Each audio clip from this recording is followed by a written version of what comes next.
Alors comme d'habitude les amis, n'hésitez pas à aller cliquer ici sur s'abonner et à cliquer sur la petite cloche pour être averti des dernières vidéos en temps et en heure. Bonne vidéo à tous. Salut les petits muguis, c'est Goods. Dans cette vidéo d'aujourd'hui nous allons apprendre comment distinguer les vraies des fausses figurines. Alors je vous donnerai en premier lieu mes conseils avec photo à l'appui, et puis vous, si vous avez d'autres choses à me dire ou des choses que j'aurais peut-être oublié de mentionner ici dans la vidéo, n'hésitez pas en tout cas à la rajouter dans les commentaires, ça me fera plaisir et ça aidera une partie de la communauté qui justement se pose souvent cette question: comment reconnaître les vraies des fausses figurines? C'est tout de suite. Alors justement j'ai eu la chance de savoir récupérer une figurine, donc une vraie figurine et une fausse qui sont exactement les mêmes. Donc justement pour cet exemple ça va être tip top pour vous montrer sur chaque figurine quels sont les points à faire attention. Et ici on aura droit à le Trafalgar Law, la SC Culture. Donc c'est une figurine que j'avais eu à l'époque il y a très longtemps quand j'ai commencé ma collection, et voilà, c'est un bootleg. Donc le bootleg, qu'est-ce que c'est? C'est en fait une copie, une contrefaçon d'une figurine. On appelle ça dans le jargon, je veux dire, du collectionneur, un bootleg. Et donc je vous montre ça avec les deux Trafalgar Law. On va commencer par la présentation des boîtes, parce qu'on commence toujours par la boîte avant la figurine. Alors on peut voir ici les deux boîtes qui sont mises l'une à côté de l'autre. Alors il n'y a peut-être pas forcément quelque chose de choquant directement sur la boîte. En tout cas il y a déjà des choses à savoir sur les boîtes. Donc ici la boîte est normale, on peut regarder, il n'y a pas de problème. Pas vraiment quelque chose à dire ici dessus. Donc sur les côtés en eux-mêmes, il n'y a pas forcément quelque chose. Par contre, une fois qu'on penche la boîte ici, voilà, on va déjà apparaître le petit sticker de la Toei. Donc ce sticker ici avec le petit chat, c'est en fait un sticker qui affirme que justement la figurine est officielle. Mais attention, toutes les figurines n'ont pas forcément un sticker de la Toei, mais ça j'en reviendrai plus tard avec d'autres figurines. Alors deuxièmement, si on y fait bien attention, on voit très bien ici que la qualité d'image n'est pas forcément au top sur la boîte qui est fausse. Donc on peut voir que les couleurs sont un peu moins vives. Alors on peut voir ici qu'il y a un sticker un peu dégueulasse blanc et rouge qui fait un peu un genre de oui, on est un vrai magasin et c'est une vraie étiquette. Alors souvent les fausses et les bootlegs ont souvent des étiquettes de ce genre là, blanches à rayures rouge, et justement c'est cela qu'il faut se méfier car ce sont des fausses figurines, mais encore une fois ce n'est pas toujours le cas. Et comme je le disais il y a quelques instants, le sticker de la Toei n'est pas obligatoire, en tout cas il ne l'est plus. C'est ce que je remarque maintenant avec les nouvelles figurines que j'achète. Alors tant avant on l'avait à chaque fois sur chaque figurine, que maintenant il n'y est plus. Et on a à la place comme ici un sticker d'importation d'Abyss Corp. Donc c'est une société ici qui est en France, et donc on a obligatoirement soit le sticker de la Toei, soit le sticker d'importation. Si on n'a ni l'un ni l'autre, comme sur la deuxième boîte qui est la boîte de droite, vous pouvez déjà être sûr à quasiment 100% qu'il s'agit d'une fausse figurine. Alors deuxième chose à regarder, la plus importante, il s'agit du socle. Donc le socle fait partie des choses pour vérifier l'authenticité de la figurine. Donc ici on peut voir inscrit sur le socle BP 2014 China. Donc ce qui prouve que la figurine est bien officielle. Tandis que sur l'autre, comme vous pouvez le voir, il n'y a aucune inscription. Et ce n'est pas tout, et oui, donc premier lieu le carton, deuxième lieu le socle, et troisième lieu inspecter le personnage.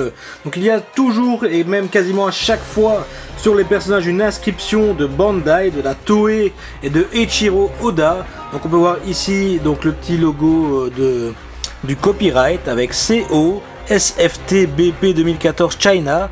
Donc c'est en fait le comment on appelle ça, le flocage qui est fait sur le personnage pour bien prouver que c'est une vraie figurine. Donc on voit bien que sur la vraie figurine il y a un flocage, tandis que sur la fausse on ne voit rien du tout. Donc encore une chose en plus à bien vérifier avant d'acheter vos figurines. Et on s'attaque donc ensuite aux détails. Et oui, les contrefaçons sont souvent très mal faits au niveau des finitions. Donc ici on peut voir que le lot de gauche, qui est le vrai lot, est un lot qui est très beau, très bien réussi. Les couleurs sont assez belles et il n'y a pas vraiment de choses dégueulasses. Tandis que l'autre, si on regarde bien, pour le même personnage, eh ben, on peut voir que les couleurs sont un peu brillantes, que les finitions que je vous montrais sont un peu dégueulasses. Et en tout cas, c'est déjà un autre aspect qu'on peut voir donc pour reconnaître les vraies des fausses figurines. Et voilà donc la comparaison des deux visages. Justement, je vous disais avec les détails, ici on peut remarquer les yeux non symétriques, alors la bouche qui est dégueulasse, les dents dégueulasses, alors sa barbe qui est aussi tout autant dégueulasse, et alors les traits du nez qu'on peut voir sur le visage de gauche qui sont totalement absents sur le visage de droite. Donc c'est vrai que c'est assez compliqué de pouvoir remarquer et détecter directement un bootleg quand on n'a pas la vraie figurine, mais une fois qu'on a la vraie en main, franchement il n'y a pas photo du tout, on remarque directement quels sont les problèmes et les anomalies anomalies qu'il y a sur la figurine. Alors, autre chose que justement les bootlegs ne font pas attention, ce sont justement les intersections que l'on peut mettre dans les têtes, dans les bras et tout ça. Souvent, comme on peut voir, celui-ci de gauche, il est assez bien réalisé, tandis que celui de droite, il est à peine peint à l'arrache. Et alors, je sais pas si on voit très bien, mais il y a des creux ici. Et là en dessous, donc on voit en fait à travers la tête de l'eau. Donc ça justement, ça prouve vraiment qu'il y a un manque de matière, justement qu'on fait quelque chose pour gagner le plus possible d'argent. Voilà justement côte à côte les deux figurines. On voit d'ailleurs que les gestes sont pas forcément totalement identiques et que le dynamisme n'est pas vraiment du tout le même. Comme je dis, les détails font vraiment grand chose et une grande différence par rapport à cette figurine. Donc ici, comme je vous dis, par rapport au pantalon, vous voyez bien celui de droite qui est maintenant le vrai, gauche le faux. Le pantalon de gauche est vraiment super brillant et super dégueulasse quoi. Tandis que celui de droite on voit vraiment bien les détails. Et alors je sais pas si on voit vraiment toutes les petites taches ici sur le pantalon, tandis qu'ici on a vraiment un gros trait noir dégueulasse, comme si justement le trait avait coulé ou autre chose quoi. Donc vraiment, eh bien voilà, comme je dis encore une fois, il faut bien regarder de près, ne pas avoir peur de demander aux personnes si vous achetez sur internet de faire plusieurs photos, et attention vraiment à vos achats, parce que même si c'est un bootleg, parfois certains le vendent 30-40 balles et n'ont pas peur justement de mettre un prix plus élevé pour vous faire croire que c'est une vraie, et en fait c'est une fausse. Et ce n'est pas tout, parce qu'il y a un aspect olfactif pour vos figurines. Vous allez me dire, mais qu'est-ce qu'il raconte, il est complètement con lui. Eh bien non, sachez que les fausses figurines sont faites avec un PVC de mauvaise qualité, et donc vous aurez une odeur qui se dégage qui est beaucoup plus importante que les vrais. Donc si vous avez un doute sur une figurine, eh bien c'est peut-être con à dire, mais sentez-la. Si vous avez une figurine qui sent mauvais, eh bien forcément, eh bien ce sera une fausse figurine. Attention, si la figurine a déjà été exposée, ne venez pas dire ouais la figurine sent la cigarette, ouais c'est le gars fume forcément, ça sent la cigarette, c'est pas forcément une fausse.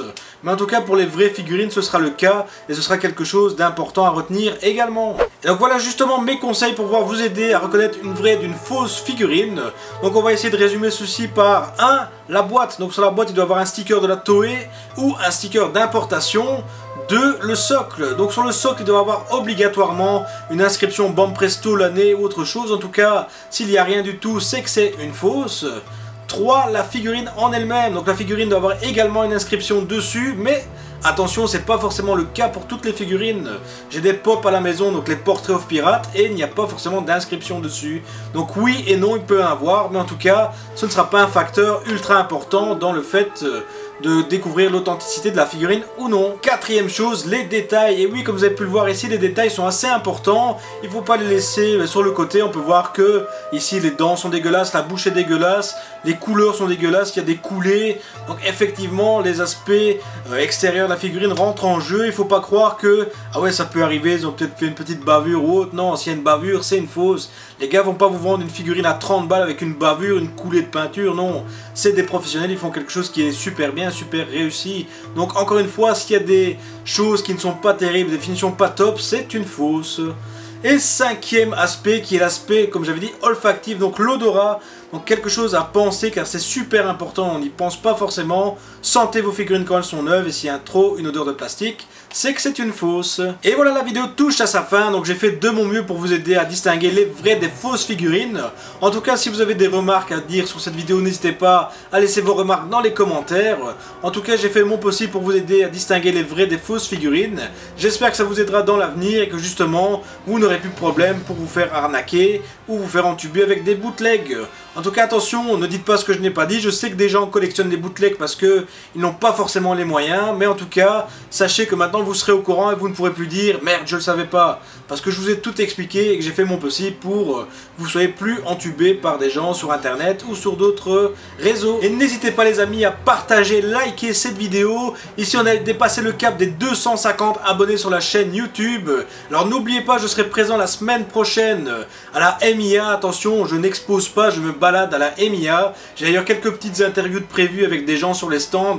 Parce que je compte faire un petit vlog pour présenter la MIA aux gens de l'extérieur. Parce que oui, nous on est de Belgique et on a la MIA. Mais je sais que d'autres gens ne connaissent pas forcément, ils ne savent pas qu'est-ce qui s'y passe. Donc je vais faire de mon mieux pour justement décrire ce qui s'y passe. Nous on se retrouve là-bas la semaine prochaine, samedi. Alors j'aurai mon joli sac à dos de One Piece justement, hein, que j'aurai essayé de personnaliser avec la chaîne Goods Manga et un petit dessin de One Piece si j'y arrive. Et moi je serai serai déguisé en gros Zoro. Et oui, c'est ce que j'ai entendu l'année passée, je ne suis pas Zoro, je suis le gros Zoro. Donc si vous voyez le gros Zoro et le sac de One Piece, de Goods Manga, eh bien vous savez que c'est moi. N'hésitez pas à venir me voir, en tout cas ce sera sympa de faire une petite vidéo aux gens qui me reconnaissent, pour pouvoir justement intégrer dans ma vidéo que je ferai pour présenter la MIA aux gens de l'extérieur. Alors les amis, on se voit la semaine prochaine sans faute, mardi pour le gaming et vendredi pour le live. Je vous souhaite à tous en tout cas une bonne soirée et à bientôt, salut!